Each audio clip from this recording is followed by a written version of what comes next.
Hey folks, good morning. Today we're going to talk something very, very interesting as I promised last time. It's about does body count matter, right? So this topic has come up quite often when I speak to women or even with my wife and daughter in some stages, but I thought it's better to, do some deeper justice to it. Given the current context, it becomes even more important, right? So I came across a lot of YouTube shorts where women are generally interviewed and people are asking questions. Does body count matter? And most of them say, "Oh hell no! Experience really helps. It's great for marriage, etc." I think nothing can be more childish or puerile than the answers these innocuous or gullible women are making. Right? The short answer is no. Body count does matter, and we'll look into some reasons why, along with some statistical data of how it impacts people's life, particularly women's life and marriage, right? What first, just want to explain what body count is because a lot of people might have different interpretations. It is the number of sexual partners you've had before marriage that is defined as body count. That's the same for both men and women, which means if I've had five sexual encounters with women, etc., then my body count is five pre-marriage, not that minus five. I'll not reveal what that is. Anyway, the short answer is body count does matter. So we'll look into some reasons why. Number one, contrary to what I think women kind of think from their lens, right? That they think if just because a man's past doesn't matter, they think their past doesn't matter to their future husbands. Which is why they say body count doesn't matter. That's probably plausibly one of the main reasons women indulge, let's say, in some of the women indulge in premarital affairs. Right? And what I can tell you categorically and unequivocally is that men don't like or prefer women without a past. Now, of course, are men marrying non-virgins today? Yes, that's also fact. Probably about 1 to 5% of women these days are virgins, according to some statistic. The number has been decreasing over time, right from 1950s and 60s.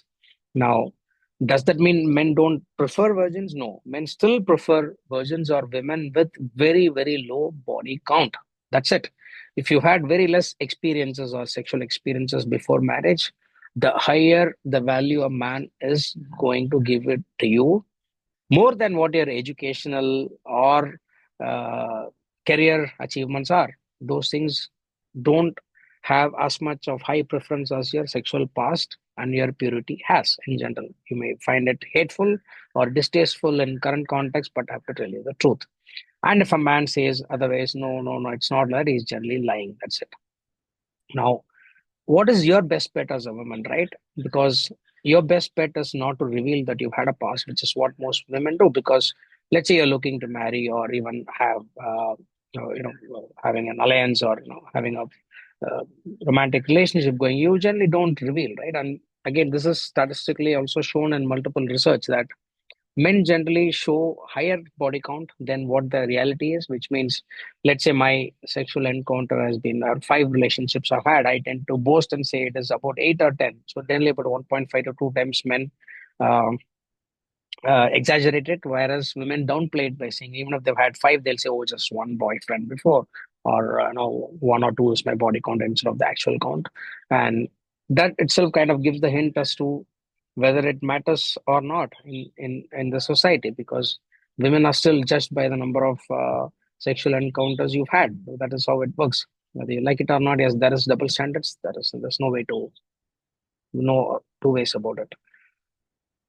Another thing, if women say that no, my body count doesn't matter, then I think you should be very unabashedly and openly be able to admit it everywhere, right? Whether it's in your, you're meeting your spouse, future spouse, or an husband, you should be openly be able to claim, like in your CV, for example, to say that yes, I have had seven sexual encounters in the past, and my past shouldn't really matter to you, right? Why don't you just say that to a prospective groom and then see how he reacts? And it's not going to be in your favor for sure. Whereas the opposite, for example, me as a man, before marriage and even today, I can still claim that yes, I can still have sex and still openly like this in a forum that yes, I've had sex before marriage or after marriage.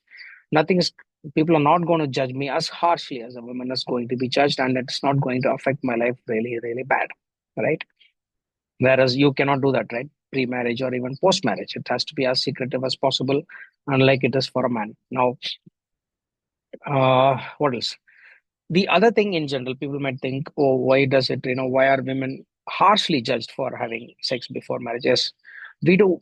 People do understand that, women are humans, and then maybe you fell in love with a man and things didn't really go well due to caste, family, or, travel, or, he went abroad or you went abroad, multiple reasons, or it just didn't work out and you broke up. Maybe you had sexual encounters with them, you were emotionally attached. It happens. I think those things are probably still fine. One really cannot blame. But I think what we are talking about here is the promiscuous woman, right? Who think having a body count, high body count, is a badge of honor, as if they won some Paramveer Chakra, or it's a great achievement. Like one OnlyFans models these days. Oh, I had sex with 550 men on online, etc. So these are absolutely distasteful, repugnant stuff, right? It's just revolting for a man to even hear. So, the other thing you have to understand is in general, in history, nowhere in history a woman with multiple partners is respected or chronicled to my knowledge, apart from Draupadi. Now, even in case of Draupadi, is there are various folklores around it on why she had five husbands in Mahabharata. But one of the story goes that in her previous janma or birth, she was married to a sage, a wonderful sage, but her sexual appetite was so much that she was continuously, badgering him for more sex, apparently, right? And then he became so angry and annoyed with her repeated pleas for sex that he said, "In your next birth, Janma, you will have five husbands, or five men to have sex with." And that's exactly, that's what happened. And she went and cried to Lord Shiva. Sorry about the train noise. She went and cried to Lord Shiva. Oh, Lord Shiva, my husband has cursed me like this. What do I do? I can't really live like this. You have to reverse it. Then Shiva says, no, I cannot really reverse the curse that you have from your husband. But what I can do though is make you a virgin after you sleep with every husband, right? I mean, which is as near as returning her to the pure form that she is wanting to be. So that's what it is, right? I can't really think of any other religious text, or in any culture, in history, in the last, I don't know, 200,000 years, or still when we document 2,000 years, or whatever the timeline is. I can't think of any culture in any country where uh, a woman having multiple partners is celebrated or even allowed in the first place, right? People do it today, but yeah, I don't think it's preferred by the society any which way. Okay, cool.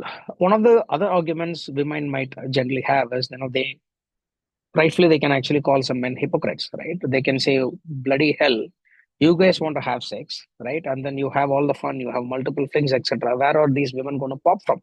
So for every man who has sex with a woman, there has to be equal number of women to have sex, right?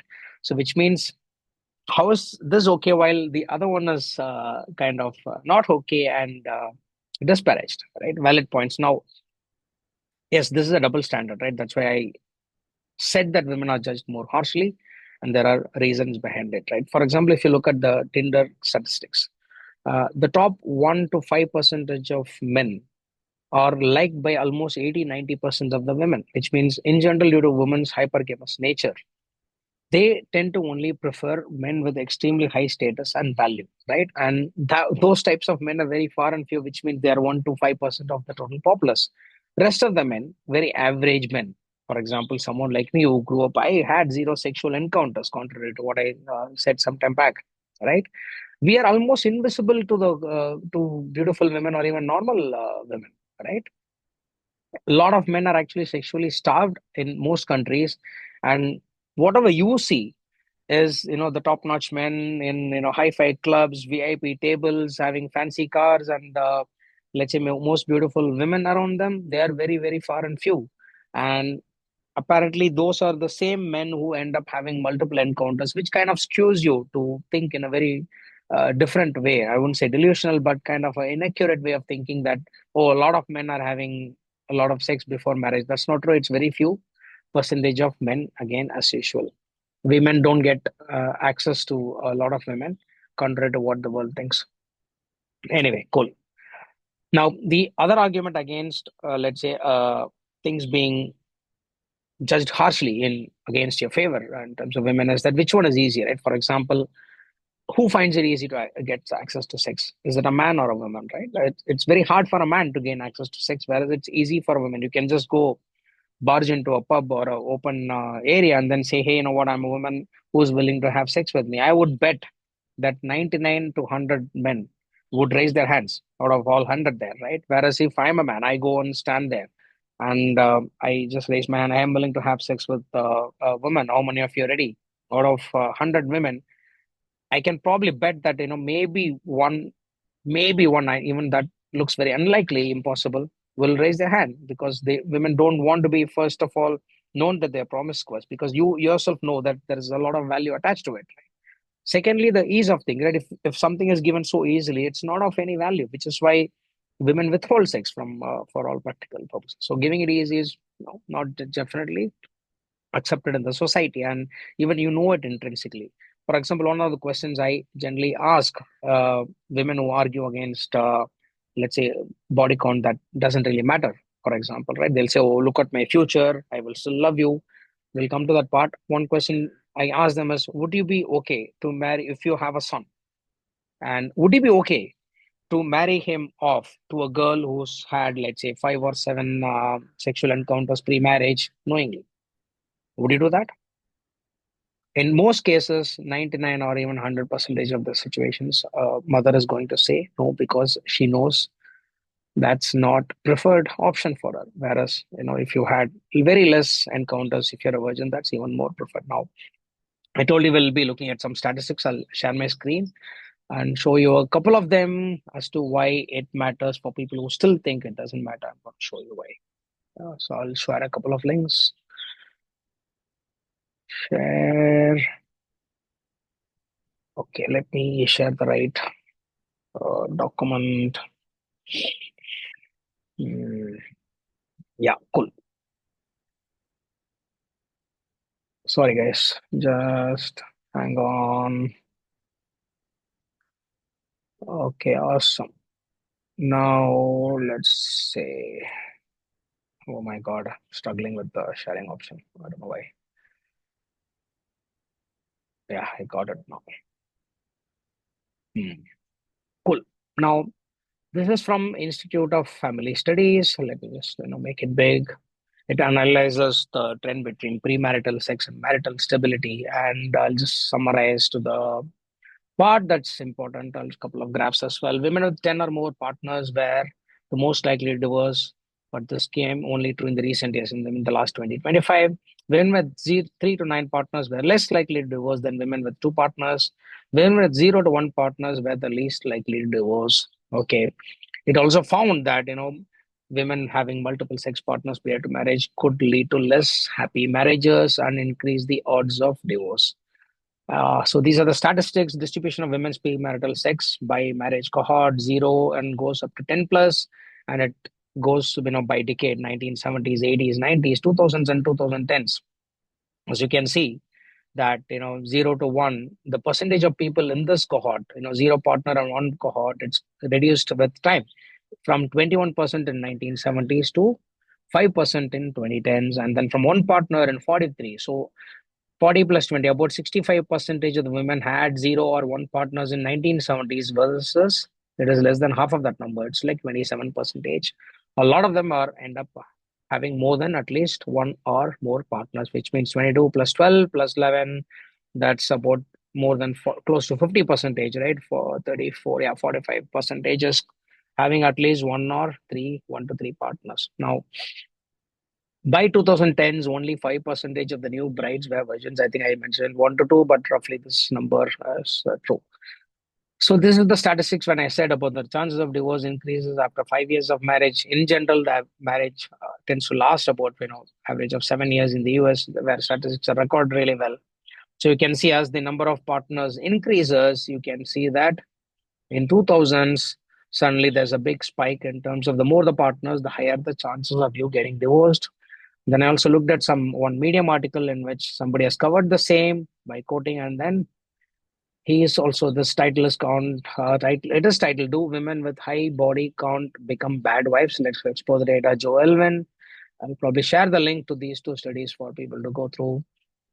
So this is what it says: number of opposite sex partners in lifetime, sex partners and divorce for Americans without a 4 year college degree, sex partners and divorce for Americans with a 4 year college degree. The bullshit. So you have a bunch of statistics for people to see that's all there. So that's what it is, right? So eventually it boils down to the marital happiness and the chances of divorce, and that's partly people ascribe a lot of reasons to it. One of the reasons is, couple of reasons, in fact I can discuss, right? One is something called as pair bonding. So women are extremely emotional, right? So for them, emotion precedes sex in most cases. And for us, for a man, it doesn't. I mean, we can be absolutely unemotional and still have sex with women, but we tend to act as if we are emotional so that we get access to sex. That is what most men do.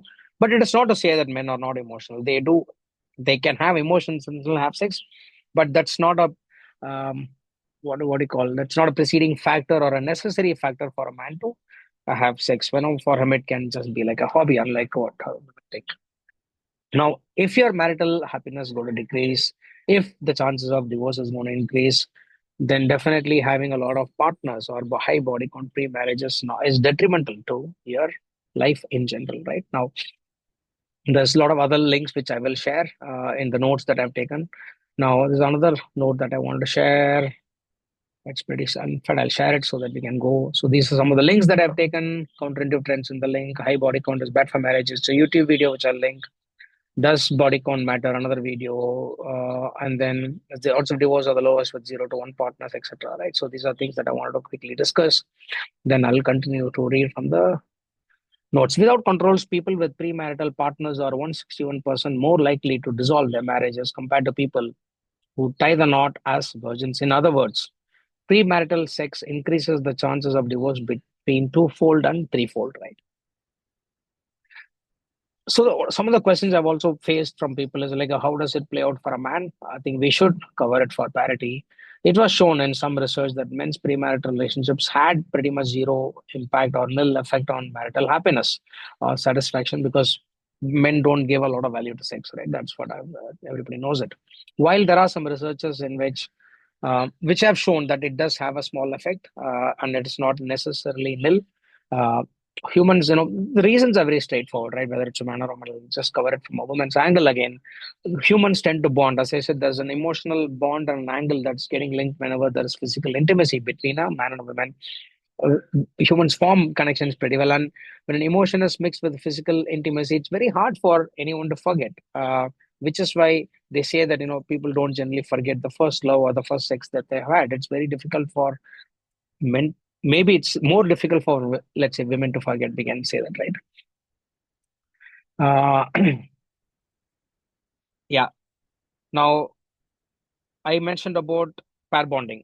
So, of course, when you marry and then when you live with the man or the woman, right, people tend to bond better over time. That's we call it as pair bonding. And what research actually also has shown, one of the reasons for declined marital happiness if women had high body count is that they tend to compare their sexual experiences or even otherwise with the men that they have been previously before marriage. And you cannot fault them, right? Even as a man, you will tend to compare, but of course, men maybe tend to compare less because they didn't ascribe a lot of value to it. But women seem to compare a lot, compare their husbands a lot with all the previous encounters or relationships that they have had.